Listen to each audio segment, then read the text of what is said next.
Hey guys, what's up? This is Jailus Creatives and welcome to my YouTube channel.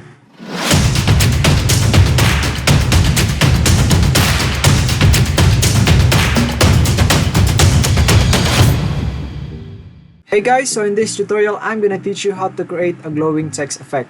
So just select the text tool in the toolbar, click here, and just type anything you want. Now duplicate this layer by pressing Ctrl or Command J. Right click and convert it to a smart object.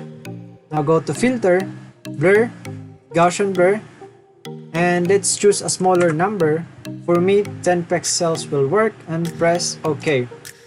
Duplicate this layer by holding the Alt key in the keyboard and drag it below the text layer. Change the color of the glow by creating an adjustment layer. So just click this icon, click solid color, and just choose any color you want and hit OK. Right click and create a clipping mask.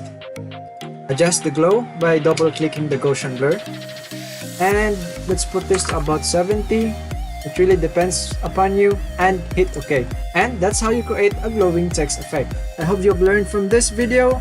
Subscribe to my channel if you haven't subscribed yet, and see you on my next video.